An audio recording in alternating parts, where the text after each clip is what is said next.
Hello, good evening. Welcome to the latest Urban Manifesto.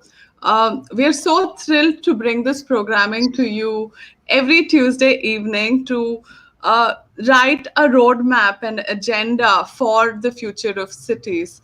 We're obviously going through a huge crisis with this pandemic, and it reveals a lot of the fractures that have existed in our society for a long, long time. And we think that this is a moment of great reflection and a point at which we can redraw and reimagine our urban future. So, our world is more sustainable, happier, and enjoys a better quality of life. And those are the agendas that we are bringing to you with the Urban Manifesto series.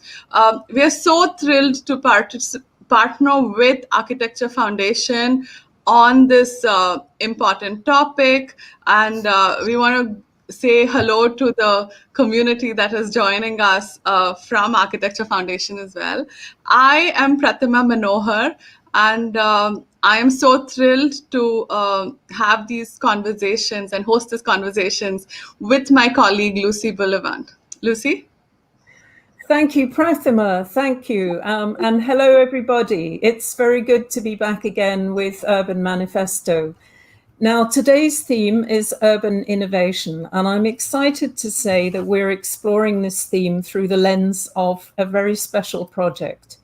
Berlin TXL, the Urban Tech Republic, is the largest redevelopment project for urban technologies in Europe, and it's envisioned as a living urban innovation laboratory and experimental hub for research and businesses that could shape cities of the future.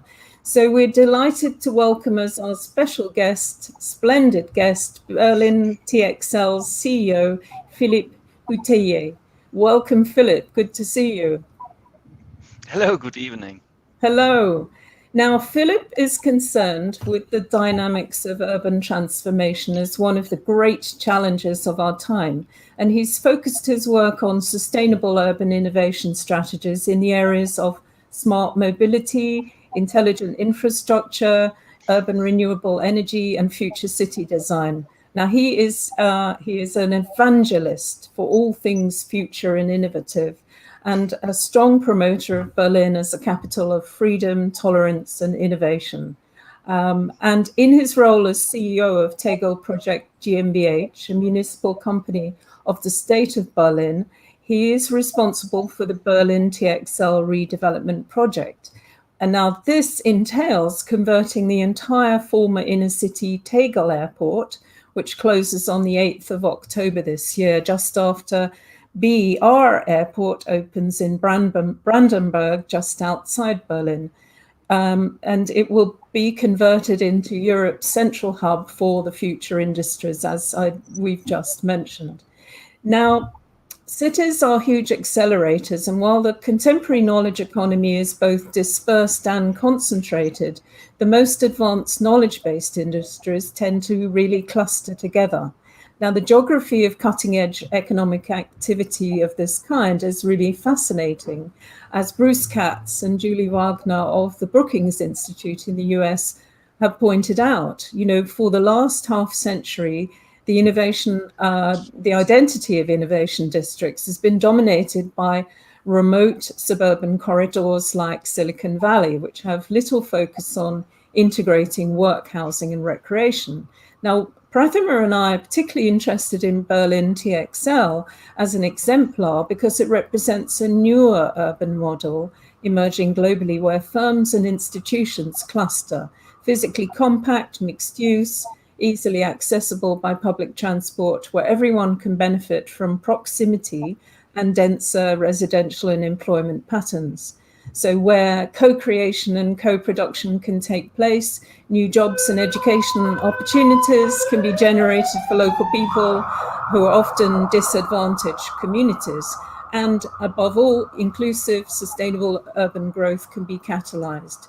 So one challenge is that we see is how maybe to ensure spillovers and benefits for the rest of the city. So we're very, very keen and very curious to know more about Berlin TXL, how it will speed up the circulation of ideas through all the disciplines and sectors working together, conceiving, making and testing, and collaborating with the city authority where needed, in order to create value more broadly on many levels. And above all, to be an economic powerhouse, contributing to quality of life in Berlin's future and for the future of cities around the world. So I hope that set the scene for you a little bit. And now, before we kick off with Philip's manifesto, we always ask our guests, how have you been managing during the pandemic, Philip? I've been traveling. I've got a strong echo. Perhaps you could. Thank you. I've been traveling so much the last few years that, in a way, it came as a relief, because all of a sudden I had time for my family. I spent more time with my team now. We are all virtualized. The whole organization is digital. That was a very swift transition, but it was all prepared because we had been on the cloud for ages. We've been using multiple tools all the time, and so to send them home was basically not such a big change in the way we work together. So it's more or less a virtual organization now, and highly efficient. And but I think by now is the time where I really miss my international friends, and Zoom isn't enough. You want to hug them, you want to go out together. So it's time for the pandemic to go away. Completely on your side and agreeing with that sentiment. And yes, it's not going to go away tomorrow. So we have to be very patient and continue being creative, I guess. So thanks very much. True. Yeah. So now for your manifesto, we look forward to that. Right. So what I brought to you is a few slides sort of to bring you a little idea of what the project is about. If you could, exactly. In the end, it's a 5 square kilometer, 2 square mile piece of earth, right in the center of Berlin, and we have an amazing responsibility with developing it. And the politics have decided 9 years ago to dedicate the whole area to the future of cities, and that's basic, and future technologies, and that's basically what we've been breathing, doing, planning all those years. And there are some underlying principles behind it. If you could click next slide, please. Thank you. That's the whole area from above, and it's huge in its dimensions. It's basically 5% the size of the city of Paris. It's 9% the size of Manhattan, or 10% the size of Tel Aviv, just for you to get an idea of how gigantic this project is. And we thought we should rethink the way we create cities and we think cities. And there are some planning principles that's on the next slide, basically. If you move forward. Go ahead, please. And one more. So, and that's basically it. And that's that we don't know everything. We believe in networks of people and to bring together smart people. And that's what we mean with networked intelligence is the capital of the future.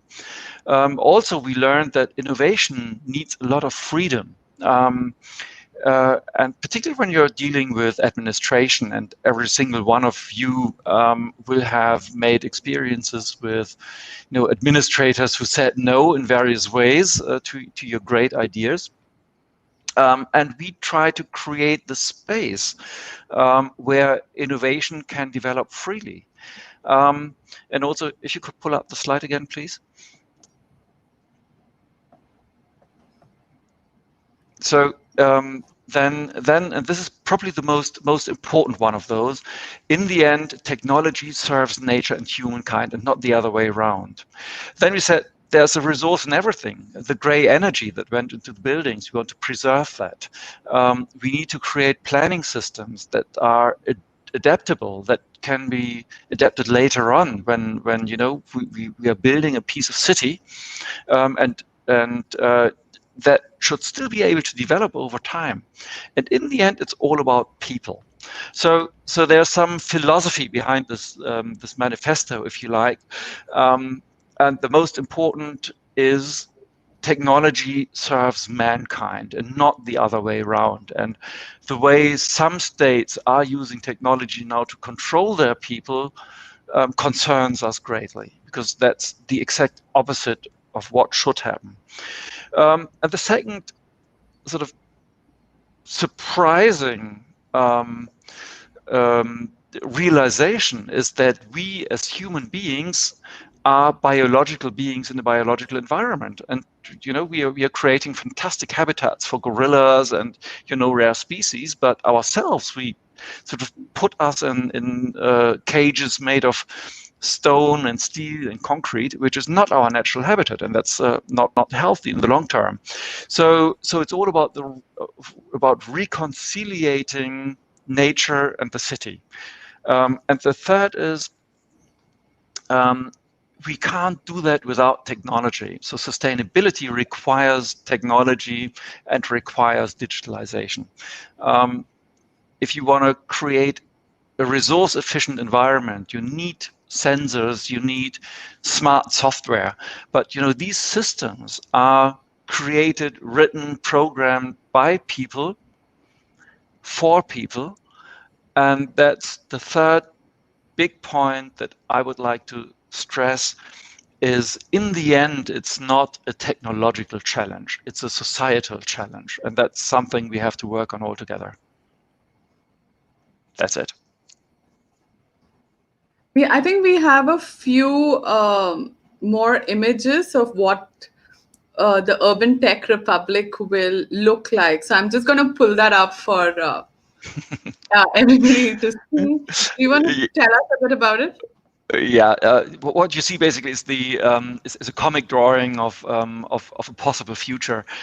What we've learned is that communicating with the public works so much better if you're not using architects, shiny, glossy images and renderings, but sort of comic drawings, because these drawings sort of leave room for fantasy, and they are not reality. They tell a story, and the moment you use them for communication, people engage. It's amazing how powerful these drawings are in comparison to glossy renderings, and this image in particular contains some of the elements our project is about. It's about the future of mobility. It's about future energy, and also it's about sort of how we use wood and plants in our environment. Sort of one of our goals, for instance, is that the ecological diversity, the ecological footprint of the whole district, particularly the residential district, should be larger after we have finished building it than before. Currently, it's a meadow, it's a runway, and so we did a study on animal-aided design and looked sort of what tricks can we use in the built environment so that our piece of city that we are building here will become insect friendly and friendly for rare plants, and where you create a space for rare species, the rest will follow anyway. So that's basically our philosophy. What I mentioned earlier about the reconciliation of city and nature, sort of how can we build cities that respect that we are biological entities, cities that respect that we shouldn't build against nature, but with nature. And that alone will solve many problems that we currently have. Wow. It's a really admirable set of tenets. And I think that it's clearly they're extremely thought-provoking also completely on the right track in that there's great interdependence between them. And Yes. technology for sure is a massive mediator between nature and the city in a way, info eco, in a way that many people not quite yet aware of. That it's just we need to take away some of the older kind of images of smart city, which absolutely are far more off-putting. They're focused only on efficiency and so on. So very, very exciting and fantastic to see the images of both the Schumacher Quarter and also the lovely cartoons play such a key role in urbanism today, I think.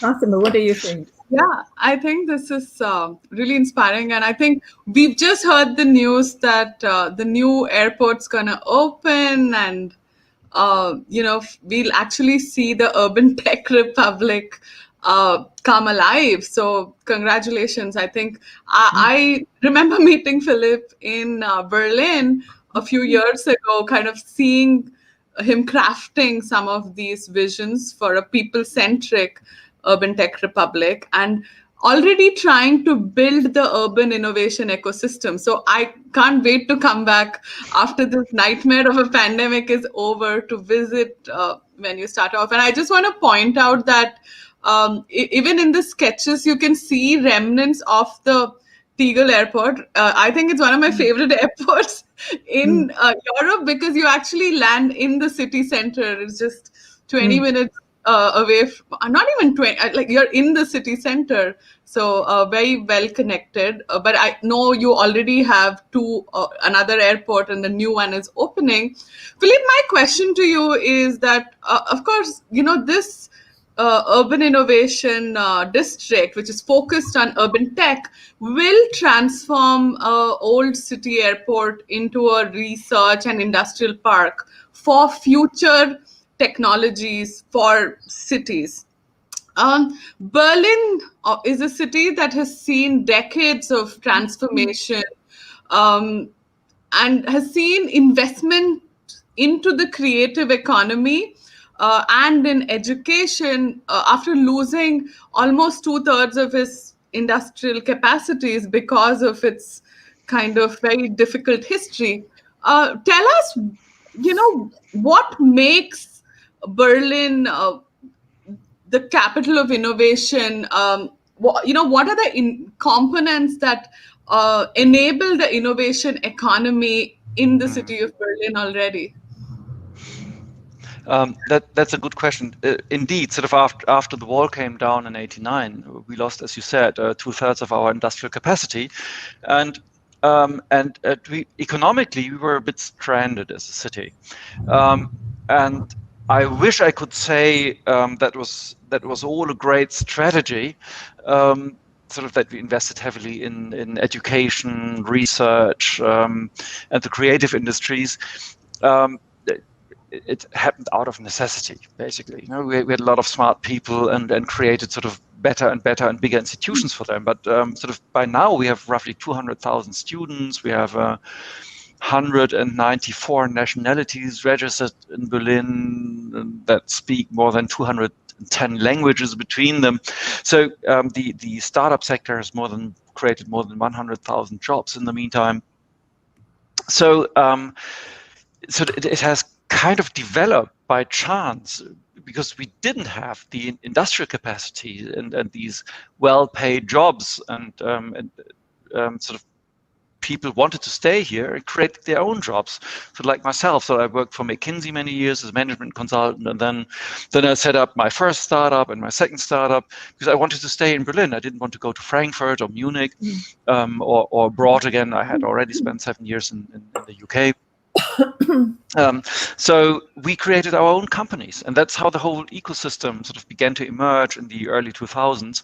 And now it's become a very strong and dominant economic factor in the city. Also, by the time sort of was, when Richard Florida developed his theory of the creative classes and the 3 T's, technology, talent, and tolerance, that resonated extremely well with our then government. Sort of our mayor Klaus Wowereit. He was openly gay, and he represented sort of that desire for a new form of government and sort of a tolerant environment where you basically can live out your dreams. So all these factors came together, including very inexpensive property. So you could survive on a budget, really, and you could make sort of shoestring startups without any problem. And that in combination led to this amazing ecosystem that we still sort of see around here and benefit from enormously. But that was mainly sort of the web, internet-based web industry, and what we don't really have is a very strong tech industry in the startup sector. And there are tech startups here and there, and fintech and prop tech and whatever tech, but they don't have a home.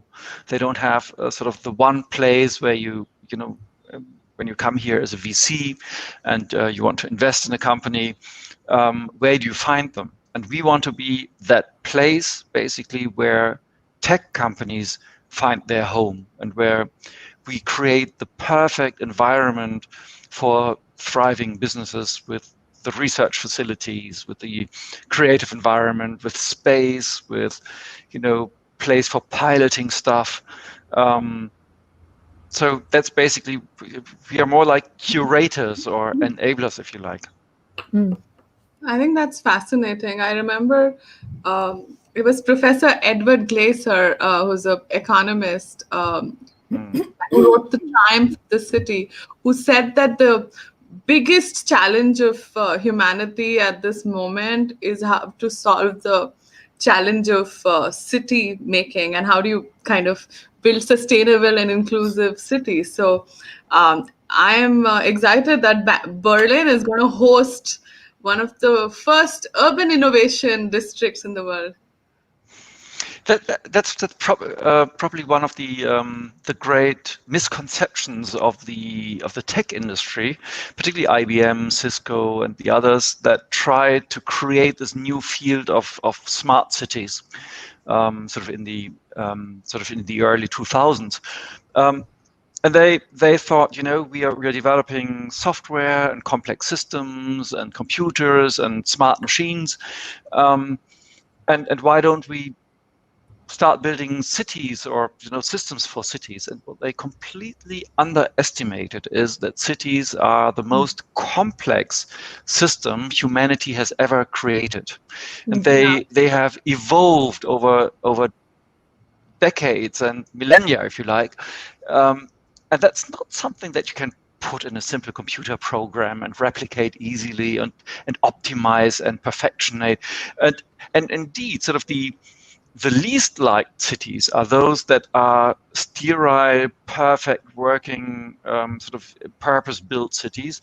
And the ones we love are chaotic, are archaic, are, uncontrollable almost, if you like. But they are charming. They are sort of illogical. They are, cities in the best sense. Yeah. They give you the space for being different, for expressing yourself, sort of this tolerance element. You've got your ecological niches, if you like. And that's not something that engineers necessarily understand very well.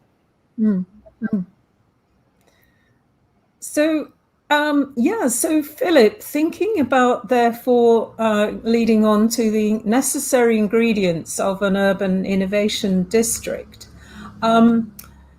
that obviously this, as you say, this whole need to put an ecosystem into a physical place, which is the great task, the great mandate that you're setting yourself. Now, some experts, like Jeff Mulgan, the chief executive formerly of Nesta in the UK, who's now the professor of collective intelligence and public policy, social innovation, University College London, who's written a lot about innovation districts. he would encourage developers and city leaders to make the curation of networks and social interactions a much more prominent part of plans for innovation districts of all kinds, to ensure that the new districts are built, in his words, not just around shiny buildings, and I think you used that term earlier on actually as well, but also around a really rich culture of insight and idea sharing. And I think we would all totally agree. So therefore, Yes. I'm interested to know what complementary values to that whole mindset of architecture, urban design, planning, and urbanity are really crucial to your work in physically developing what is also going to be a residential district. And you've shown us some glimpses, but in order to really ensure that it's a human-friendly environment. That's a very important question, actually, because yes, you are absolutely right. It's not about the buildings, and that's you know, that's a discourse, to put it diplomatically, that I'm having with my architect friends. They are very much object fixated, whereas my interest is more about the space between the objects, about the public space, and that's where people meet, and where you as the public hand, if you like, have to be very cautious and careful how you orchestrate the whole thing. So we spent a lot of time thinking about public spaces, how we enable interaction, where we physically place the different agents so that they mix, where we create water holes, so restaurants where the different disciplines come together and meet, sort of, and these, serendipity is part of innovation. It's, you can't plan it, you can only facilitate it and make it, so create a perfect environment for that. And the same goes for the residential district. If you make a pure living environment, it gets boring. So we mix it. We try to activate the ground floor zones with commercial activities, and also with sort of architectural and planning elements to engage interaction with inside and outside of the buildings. We thought a lot about, and we've begun to plan from day one the whole social infrastructure, schools, kindergartens, shopping facilities. So that, and most importantly, we banned cars from inside the residential district completely. No cars, no parking options inside. So it will be dominated by pedestrians and cyclists. And so by slowing down everything, you enable encounters. And by creating little pockets here and there in the park design, by designing urban gardening and urban farming areas where they can collaborate, we've created appropriation zones next to many of the buildings, sort of 3 meters, where the residents of the building can decide what they do with it, basically, and design it themselves. So there are these interactive elements, there are these common elements where people have to work together to create a better whole, if you like. That's fascinating. It's also very enlightened that you include some free space for residents themselves to devise the uses for in the character of. Somehow, enabling and including some improvisation. It's really very good. But I mean, the key phrase that I take from that is slowing everything down to heighten the quality of encounters, or to increase the number of encounters. I think that is a hugely isn't the slowing down element exactly what we like about COVID? That all of a sudden, there, you know what I mean. Yes, I mean, people have varied, obviously, in their in what's happened to them, and their capacity to find strength from this situation, this difficult situation. But people have felt more connected to their local places, to their neighborhoods, and there's something hugely insightful to be gained from that that necessary shift, and they've found strength in it. So yes, so many friends have begun to reinvent themselves, and they've quit their jobs. I read one statistic. Please correct me. I don't know whether it's correct, but that more than 60% of all Britons said they wouldn't like to get back to their old way. I found that astounding. Well, amazing. I mean, it's so powerful. I mean, everything's in that figure, Well, it's still only a few months ago, it was around 5% of all the workers were working at Canary Wharf. I think it's still a very, very low percentage of the previous 100%. And it's a very good chance that by no means, the majority of them will want to come back, will want to relocate elsewhere. So it has profound implications. Yeah. So you're right. That's the true power of it.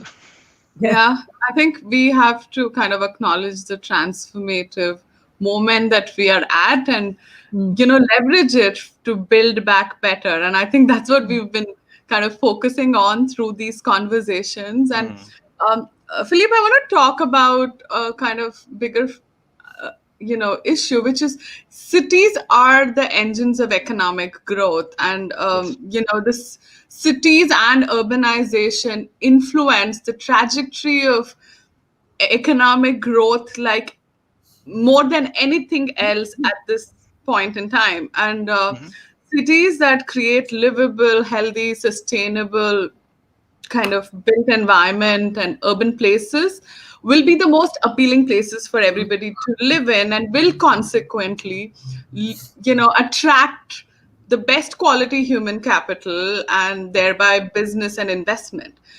You have described cities in the past as the cause but also solutions for problems that we have. That's true.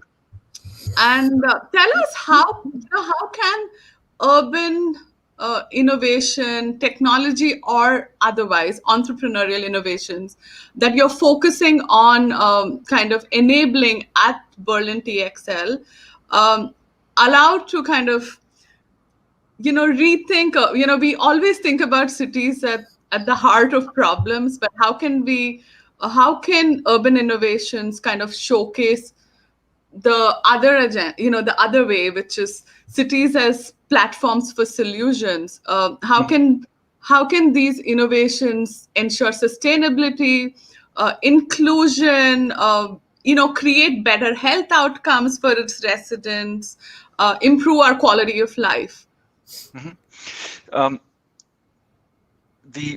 That's again is very important, because cities, we consume about 80% of all resources in cities. But to say cities are bad is plain wrong, because the worst you can do from the perspective of your ecological footprint is to have your single house somewhere in the green and to commute with your SUV into the city every day to work. So that's probably the worst you can do.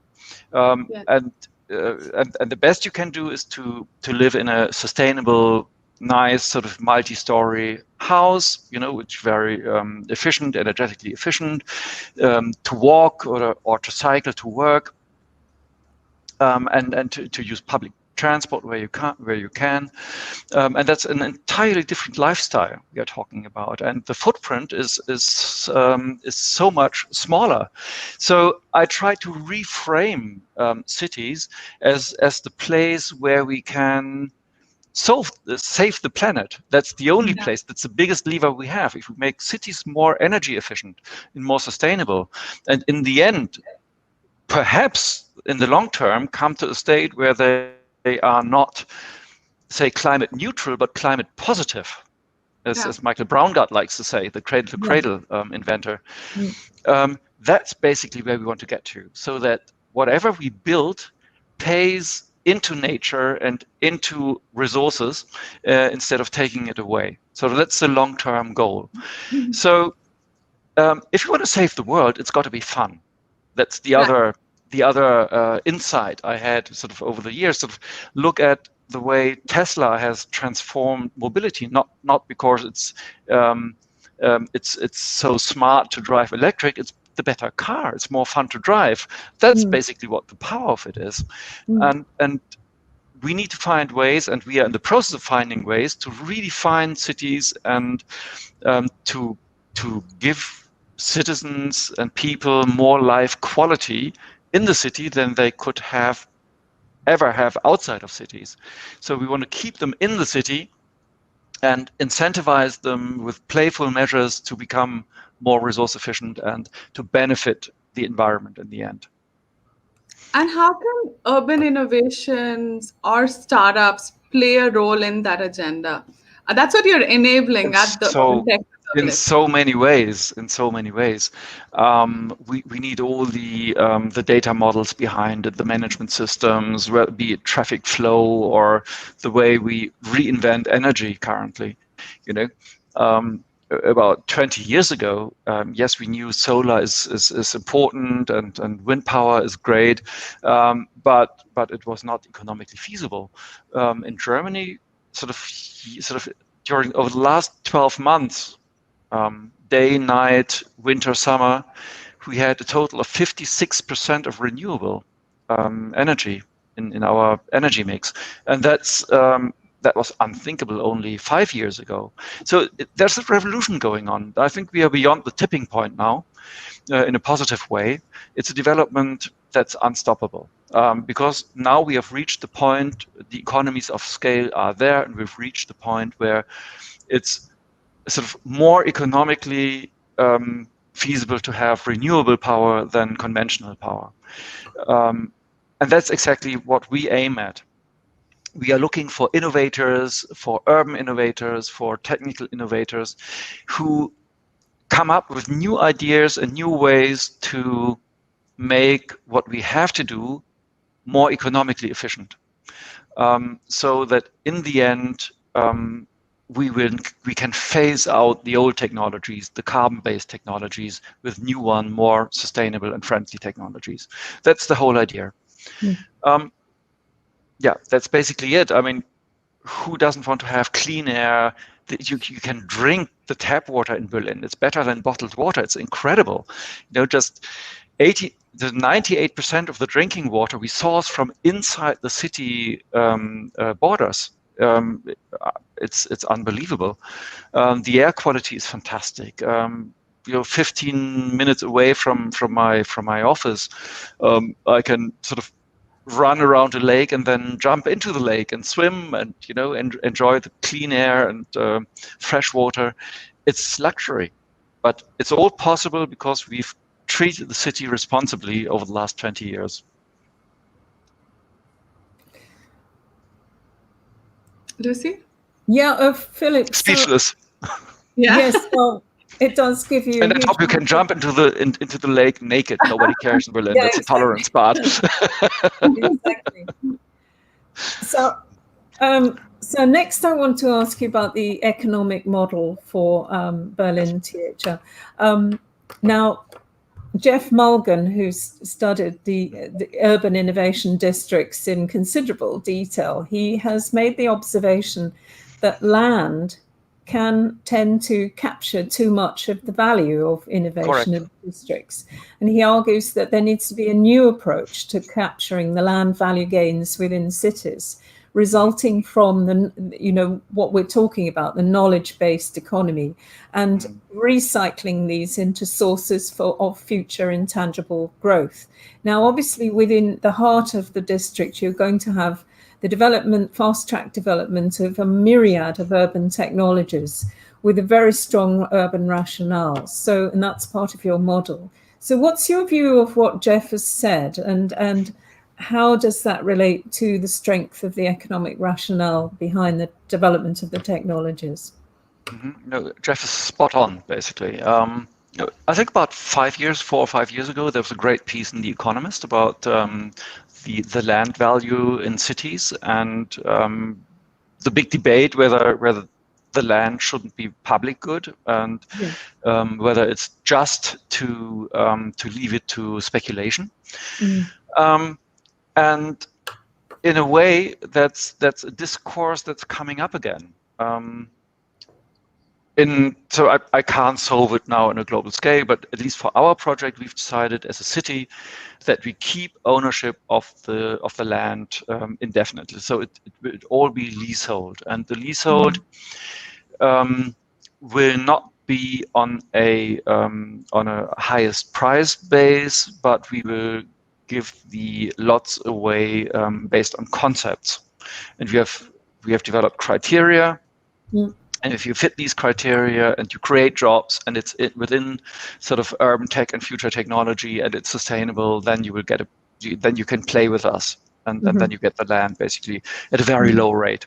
Because in the end, my political mandate is not to be profitable as a project from a property perspective, but to create jobs, to create more value for the city, economic value, and of course tax income. So we calculated the tax benefits, and the gross turnover in 20 years of our project will be roughly 1.3 billion euros per year, purchasing power today, and the tax revenues will be roughly 300 million per year. So it's an absolute no-brainer. Let's invest, I don't know, 1.5, 2 billion taxpayers' money. It's well spent because it will be repaid in no time. Fantastic.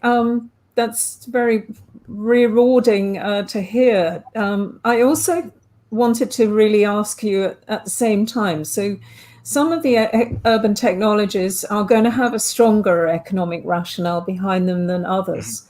Some need more seed funding. Some are more vulnerable. So are you prioritizing some?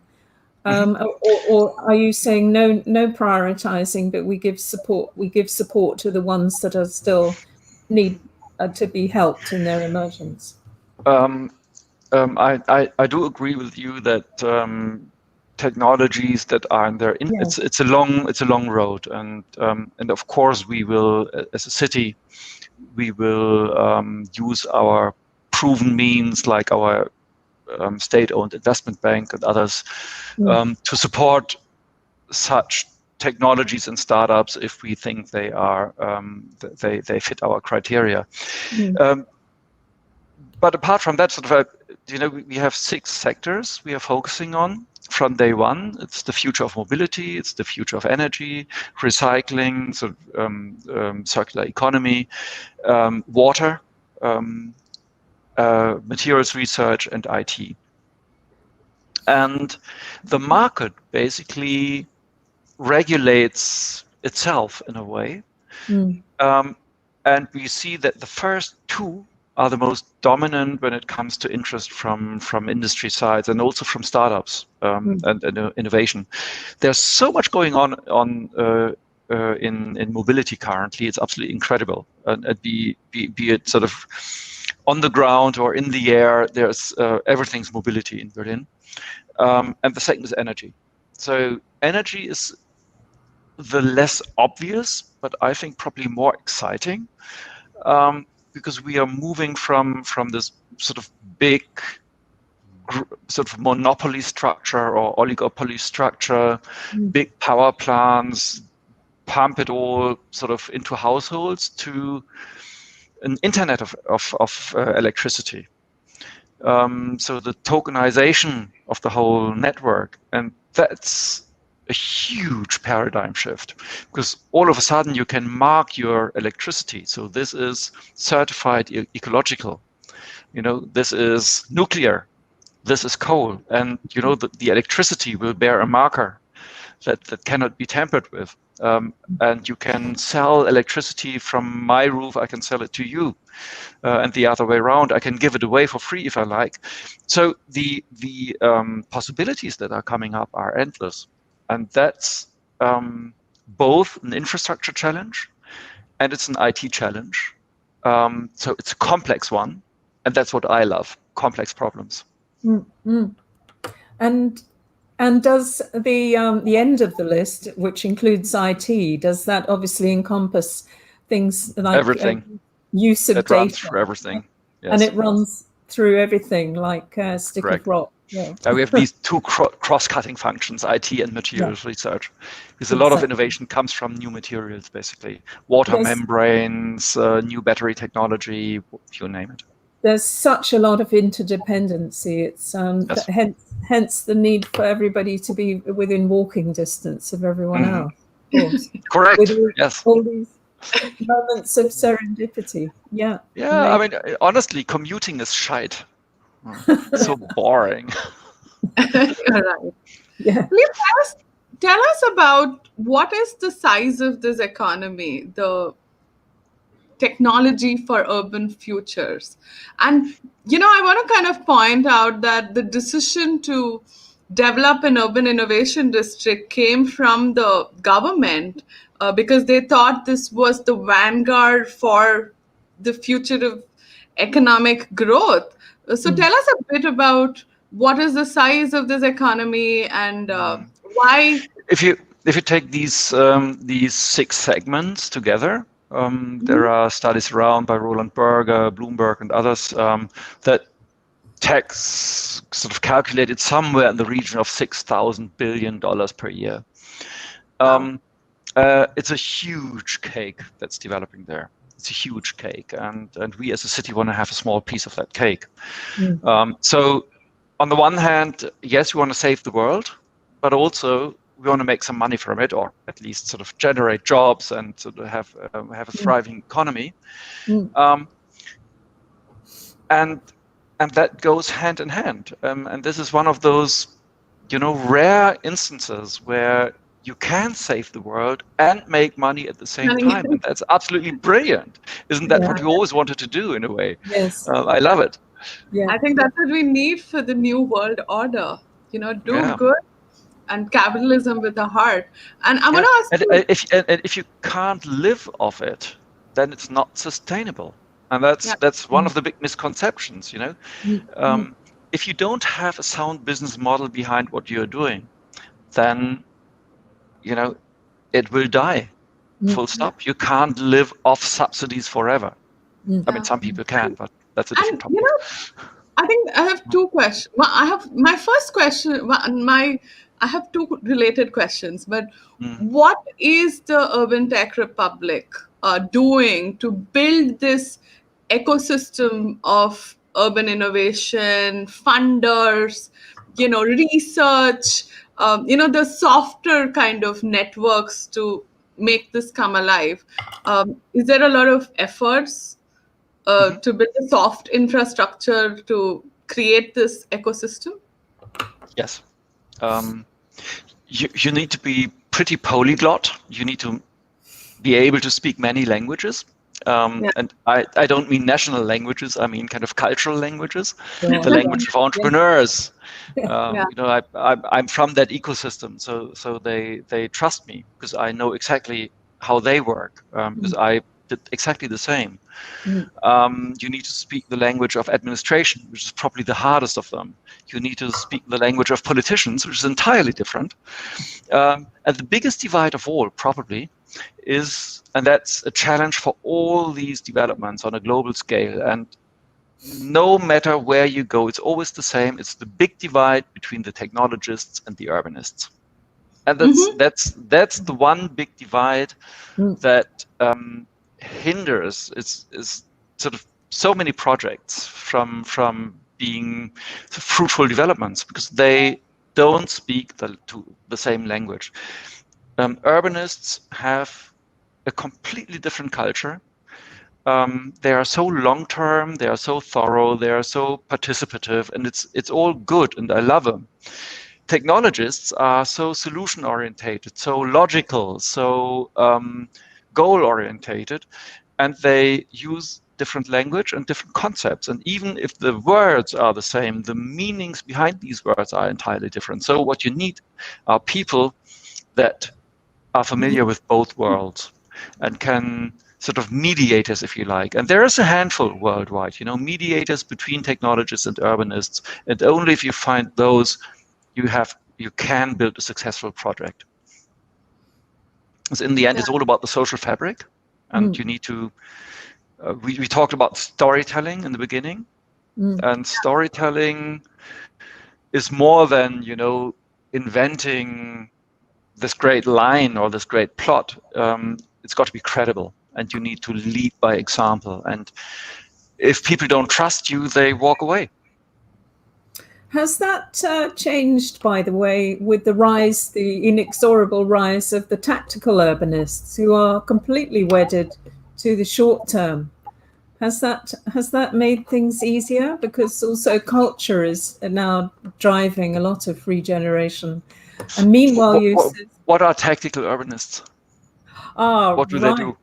Good question. Well, they focus on ameliorating and providing benefit in a physical sense in public spaces, largely at very short notice, lower cost, very improvised, and so on.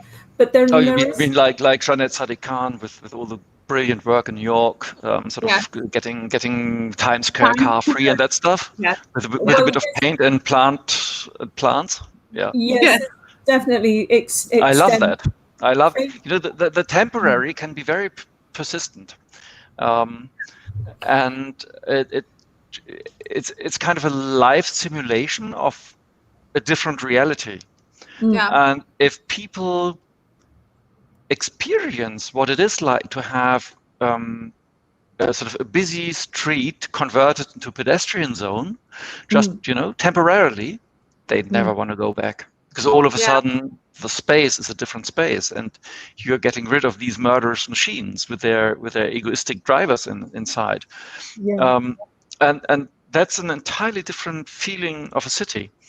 And there are various concepts around, and you know, initially you asked about whether there are exemplary innovation districts that we kind of copied from or took as an inspiration. Yes, we took inspirations from everywhere, but in the end, I believe that every culture and every city is unique in a certain way, culturally unique, and you need to develop your own stuff.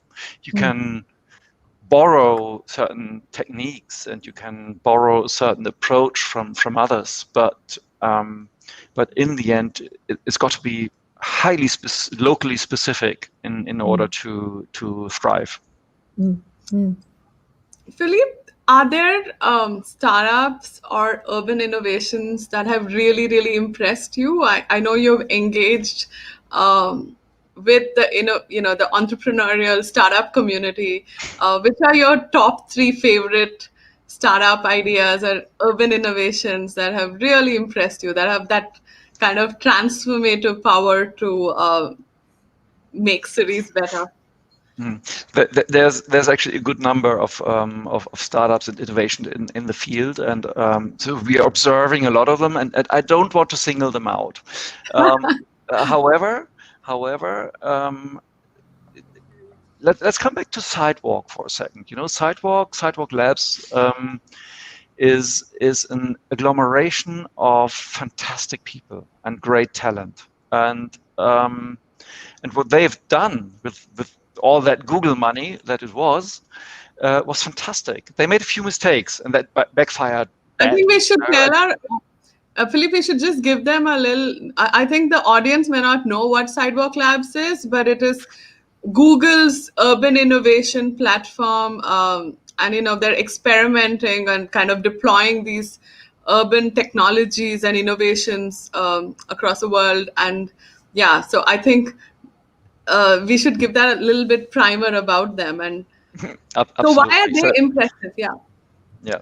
So and what they did was with this money is they bought together the greatest advisors money could buy, sort of urbanists and technologists alike, and that was fantastic. That was a great experiment, and you know, it was a very, very costly experiment, but they did it, and from that, I expect a lot of good solutions to come to the market in future. So they are beginning to spin out some of their ideas now to commercialize them.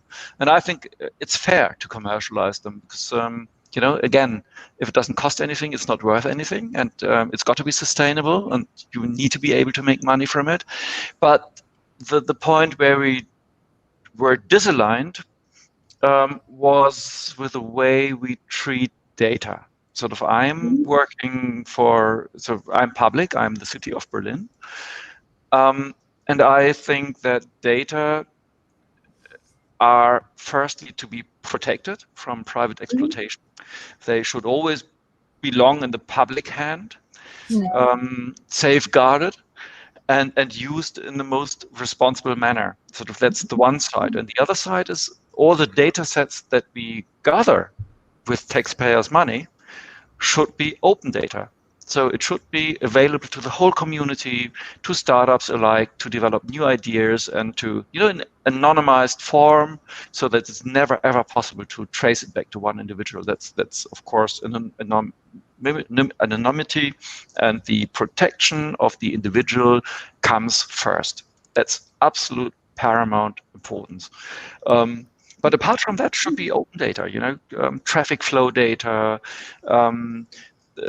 Sort of environmental data, whatnot, and that will unleash a whole new wave of innovation and startups that will develop great new ideas.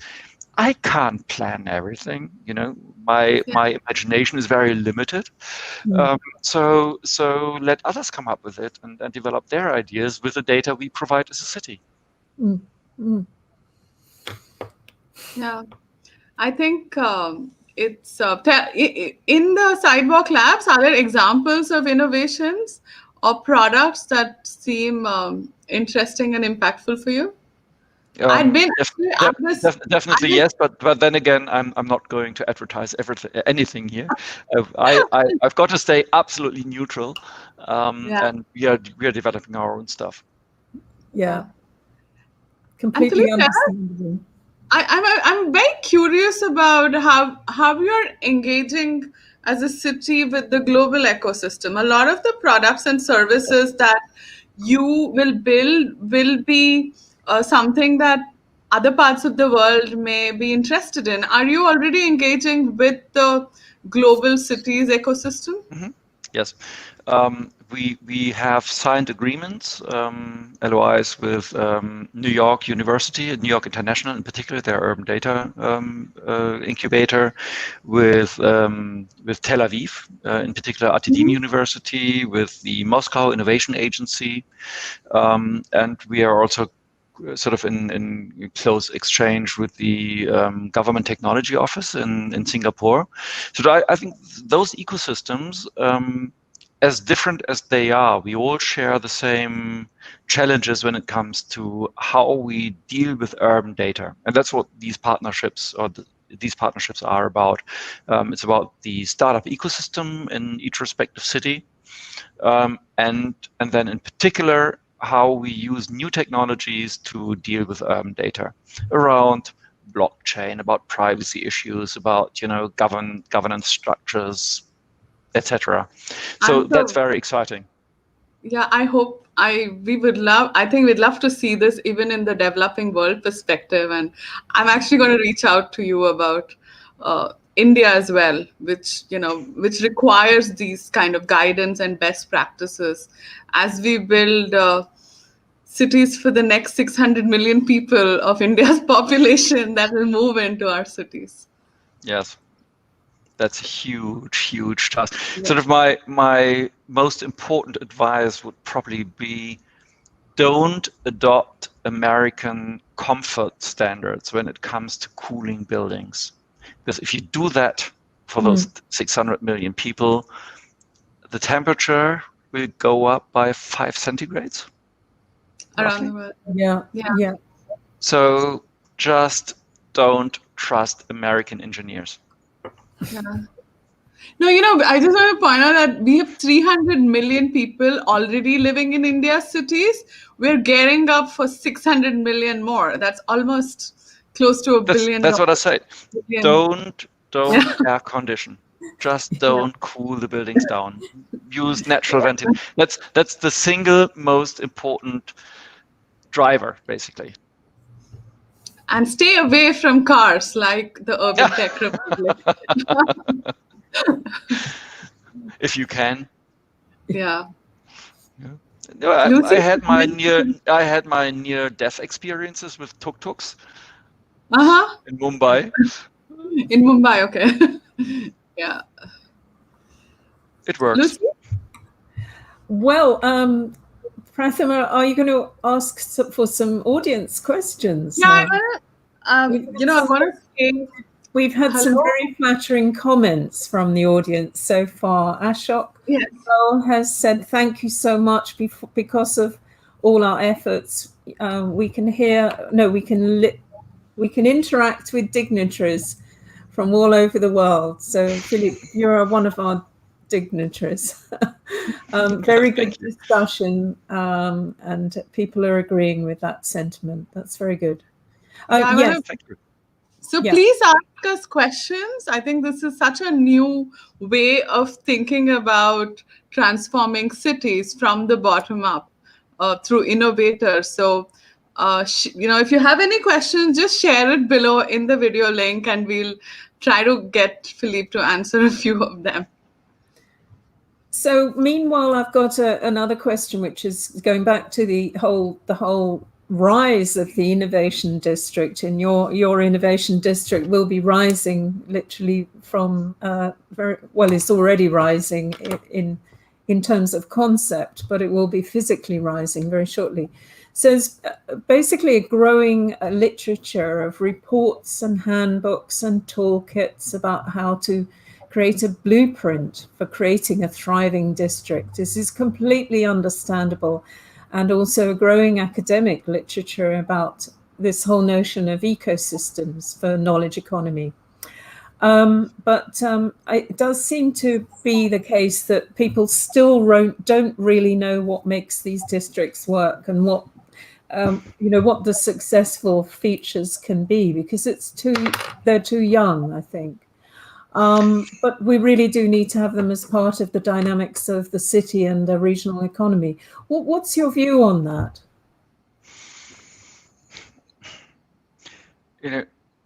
In the end, it's all about people, and it's about interpersonal relationships, and it's like an ecosystem. It's got to grow and develop over time. So I would also recommend to start small and then grow large slowly, so that the fabric doesn't get torn apart. Because if you've got sort of the first people and the first companies joining your trip, and it's a long journey, will set the tone. So you've got to be very selective who you let in the beginning and who not. And that's the curation part I mentioned earlier. Our greatest responsibility is to take care that we get the right people on board. A people pull in other A people. B people will pull in C people. So it's the old recruiting principle. And the same goes for projects like these. We always aim to get the best people motivated and activated for our project, so that they bring in other A people, and that in the end makes the quality. It's not the planning or the buildings or our great energy system. It's all about the people. I completely agree with you, and I think that's so admirable. At the same time, though, I'm interested to know whether there have been any particularly facilitative governance structures in Berlin that have supported you on your journey. Absolutely, yes. We have Berlin Partner, which is our business development agency. They've become good friends. We've got even the tourism the agency of Berlin. Sort of again, it's friendships, and then we sort of the three of us, we tell stories on a global scale. We go out there, we travel a lot, we meet people, and so it's word of mouth. Dissemination of information that we are doing, and it works. And so we've planted seeds at many places, and these seeds are now sort of growing to nice little bushes, and it's taking time. You clearly have. I know we are completely running out of time, but I'll take one audience question which has Yes. come. Anupriya asks, is this a greenfield or a brownfield project? It's a brownfield. And the second question is, do No, you no, no, think... no. Hang on. It's both. We have brownfield elements like the old airport buildings, Right. but the rest is green. The rest is greenfield, and that's the beauty of it, that we can preserve some of the gray energy that went into building these architecturally amazing buildings that we would never build again. Wow. And we repurpose them. Sort of the main terminal building, for instance, we will turn it into a university building and startup spaces and meeting spaces. So, but the rest is greenfield. So it's a mix. Great. So her second question is, do you think this is doable in an Indian city context or a developing world context? Definitely, yes. Yeah? It will be different in character, but definitely yes. Sort of my Indian friends, they are very energetic, swift. I mean, in the end, what you need to create is an environment where you take the corruption element out. That's probably the greatest threat in emerging economies. You need protection from the very top, and they need to give you sort of the guiding hand and the protective environment so that you can build up honest and direct relationships and long-term developments that are not dominated by quick commercial interests. And the urban innovation products and services that will emerge from the district, will that be what kind of economies will you see users for that? Will you see products for developing economies Yes. as well, or will it be largely for... No. Everything. Sort of when we talk about new methods of water sanitization, or if we talk about new modes of transport, or of sort of new building types where you use more sustainable construction materials, and do away with any toxic substances, that's universally valid. And that applies to every single city that's getting built in the world. And also for our residential district, we thought a lot about rainwater, and we have adopted a pretty radical sponge city concept. So all the rainwater that comes down is used inside the district. We use it for climate regulation, for watering plants, and building up groundwater. So we don't waste water anymore. Stuff like that. So that's universally valid. You can do it anywhere. Anupriya says it's difficult to take out corruption from our fabric, but we can try. You need protection from above, otherwise it doesn't work. Yeah.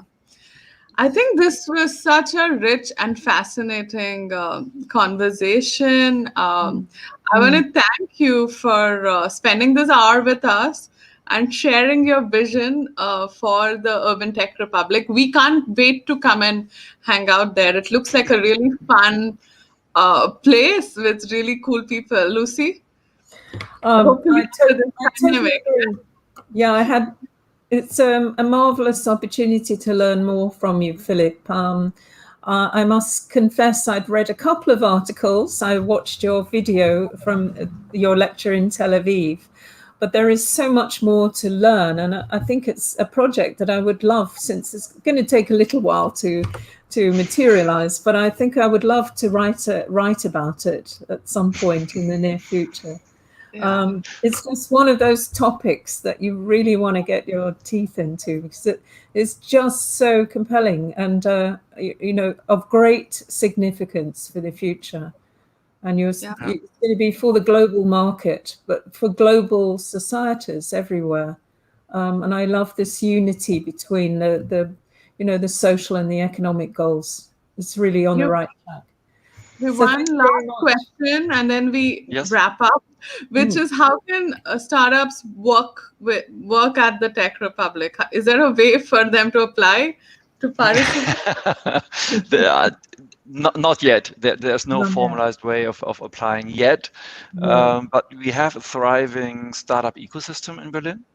And the agency I mentioned earlier, Berlin Partner, if you check their website, that's available in English as well, they've got a great team. And if it somehow fits into our ecosystem, they will guide you through the process. So please get in touch and engage with Berlin. It's an amazing city. You will love it. I'm going to put up the link to the Urban Tech Republic website for everybody to stay connected and follow their story. Philippe, thank you so much for this amazing and inspiring conversation. And I want to thank the audience that stayed with us for the hour, while we dig deep into this important topic. Stay connected with us. We're going to come back next week, and we're going to be discussing health and sustainability next week. So thank you. Have a great day, all of you, or evening, depending on where you are, because this is really a meeting of minds across the continents. Thank you. Thank you so much. It's been a pleasure and honor. Thank you. Thank you. Bye. Bye-bye. Bye.